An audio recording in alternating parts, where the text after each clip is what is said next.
خوتي خواتاتي اهلا وسهلا مرحبا بكم يا جماعه الخير صباح الخير عليكم bonjour tout le monde دازو الفلاون والسلام عليكم. Alors j'ai mis plus de 24 heures pour commencer, pour reprendre nos émissions et nos podcasts parce que le monde est en train de changer. Je crois que vous avez tous deviné qu'à partir de ce samedi 7 octobre 2023 et le tournant majeur et spectaculaire et extraordinaire des événements au Proche-Orient va devenir, ce tournant va vraiment marquer un changement radical sur la scène géopolitique mondiale et un changement radical des rapports de force à travers la planète. Et le monde va changer. Le monde va changer parce que le 7 octobre 2023, quelque chose s'est passé d'extraordinaire. Une puissance militaire que l'on croyait invincible depuis des décennies s'est effondrée en quelques heures par une stratégie ingénieuse, mais tout simplement inattendue de la part d'un groupe armé qui a pu, par la force des choses, avec un machiavélisme, avec beaucoup de avec une préparation malicieuse, avec une technique. Le samedi 7 octobre 2023, c'est un changement majeur qui va se produire dans le monde. Un mythe s'est effondré. Le mythe de la puissance israélienne invincible, que personne qui pouvait terrifier tout le monde, le mythe des services de renseignement, le Mossad et tous les services des autres agences du service de renseignement israélien que l'on pensait impénétrables, invincibles.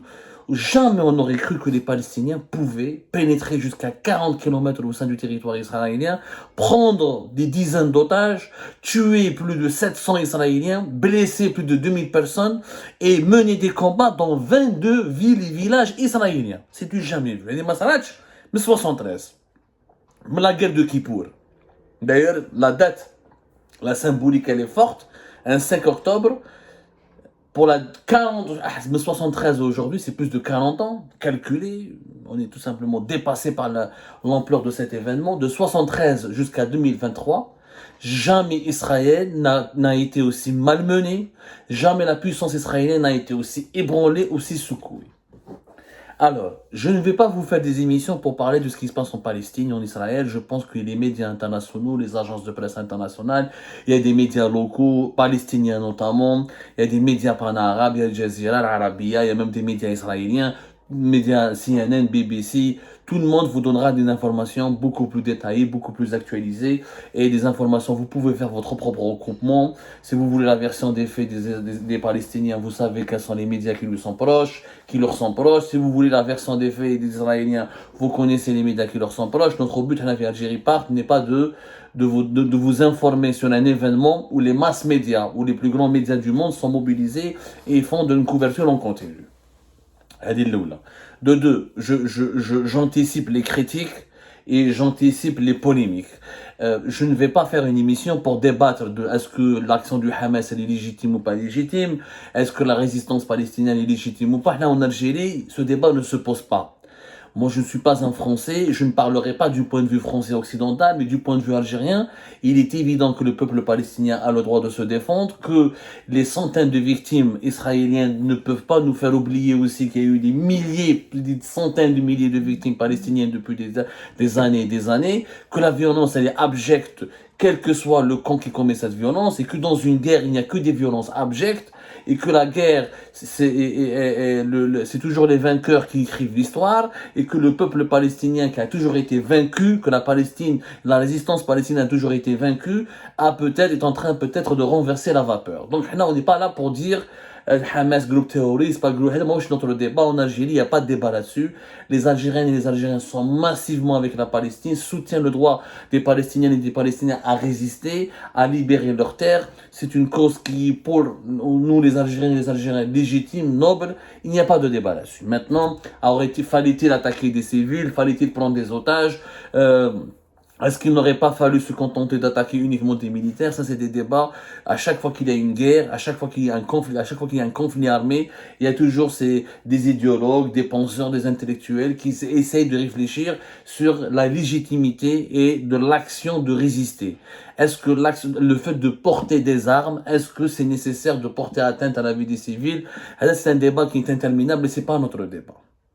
Donc, il y en a, ne vous inquiétez pas, c'est pas la peine, parce que je vois dans les commentaires depuis hier, la Proche-Orient, la position de Abdel Salman, la position d'Algérie. Bah non, on n'a pas de position à prendre.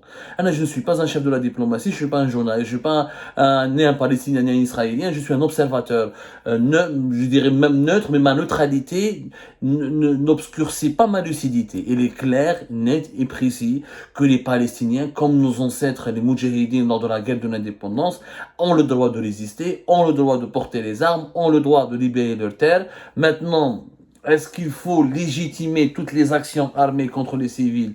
Le débat, il est ouvert. Moi, je ne cautionne pas les actions commises sur les civils. Une guerre, pour moi, oppose des hommes armés à d'autres hommes armés. Pas plus, pas moins. Maintenant, c'est ma position.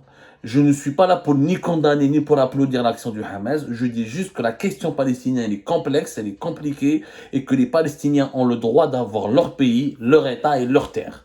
Même si je pense que dans l'idéal, pour moi, l'avenir de la région, c'est une sorte d'Afrique du Sud du Moyen-Orient, c'est-à-dire qu'un État commun, aux Palestiniens et aux Israéliens. Mais ça, peut-être on essaiera de l'analyser ensemble dans d'autres émissions. Maintenant, dans cette première émission, je vais oser un parallèle. Et c'est un parallèle qui est audacieux et je sais qu'il suscite des polémiques.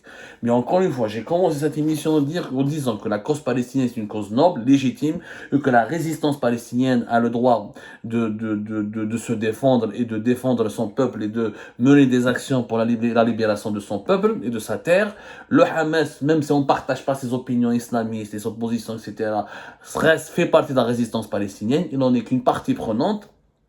Non, on n'est pas là pour justifier ni pour condamner, on est là pour d'abord comprendre. Au-delà de la question palestinienne, ce qui s'est passé le 7 octobre 2023 est spectaculaire sur le plan sécuritaire et sur le plan purement militaire. Et Jebel Erbil, l'Algérie, a une leçon à tirer en extrême urgence de ce qui s'est passé le samedi 7 octobre 2023. Je dis bien une leçon à tirer en extrême urgence. Quelle est cette leçon?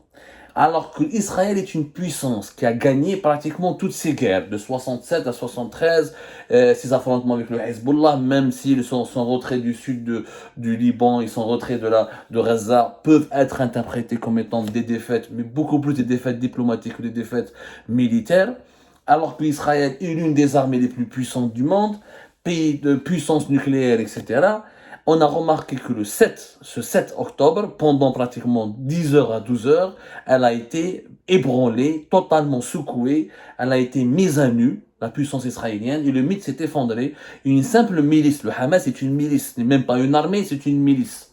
C'est ça qu'il faut comprendre. On n'est pas dans une guerre conventionnelle. En 73, la guerre de Kippour, c'est l'armée syrienne et égyptienne, soutenue par plusieurs autres armées arabes, contre l'armée israélienne. Là, on n'est pas dans une armée conventionnelle, dans une guerre conventionnelle. Là, c'est pas des armées. Hamas est un groupuscule, est une milice armée. C'est très différent pour vous comprendre où ça. Une armée, c'est un corps constitué, c'est une organisation, c'est une hiérarchie, c'est un drapeau, c'est un État, c'est une entité politique, idéologique, c'est une logistique, et c'est un certain nombre de moyens financiers importants et logistiques importants. Une milice, non, ce n'est pas un État, c'est un groupe idéologique qui, pour un projet politique, après les armes. Mais il reste, on parle de milice parce qu'il n'a pas atteint le niveau, une milice ne peut pas atteindre le niveau d'organisation d'une armée parce qu'elle n'a pas d'état souverain derrière elle, elle n'a pas beaucoup de moyens logistiques et financiers pour pouvoir s'équiper, avoir la même discipline et la même rigueur et le même niveau d'organisation qu'une armée. C'est pour ça qu'on parle de milice.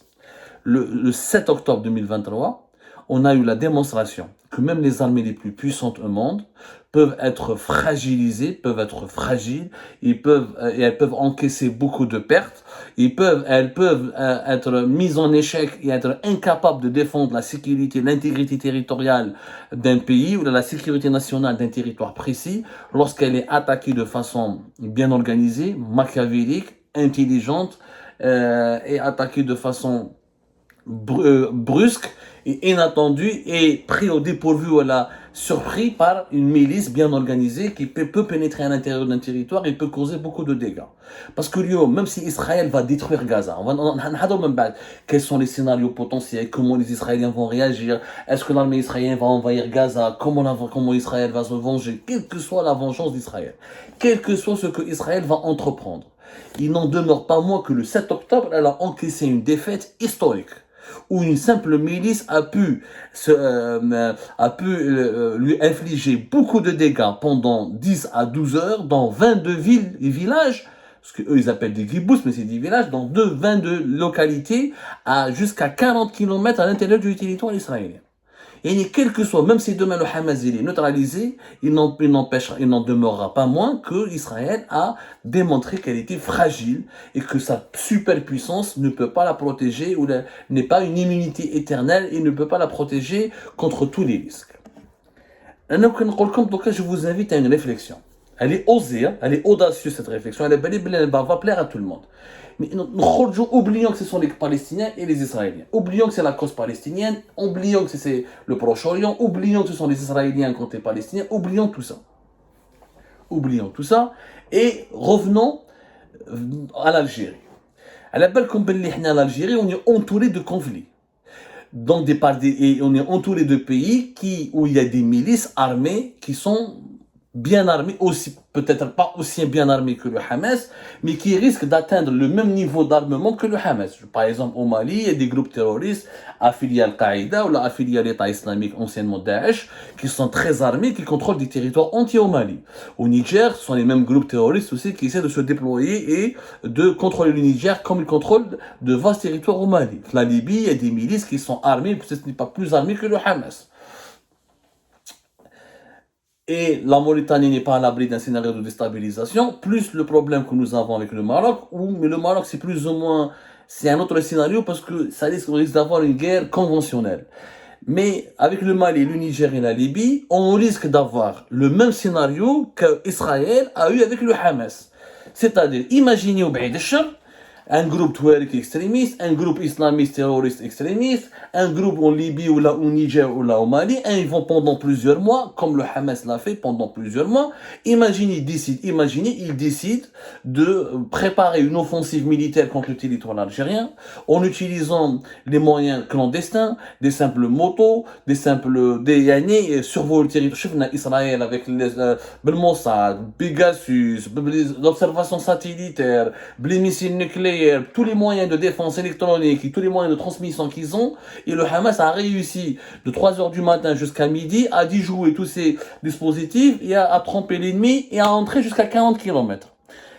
L'Algérie n'est pas un pays aussi sophistiqué, aussi puissant, aussi développé technologiquement et militairement qu'Israël. Est-ce que nous sommes, moi je pose cette question au haut commandement militaire de l'armée algérienne, est-ce que nous sommes, à l'abri d'un scénario pareil? Est-ce que nous avons la certitude que des groupes armés au Mali ou là au nord du Niger ou en Libye ne risqueraient pas d'enclencher une action aussi massive?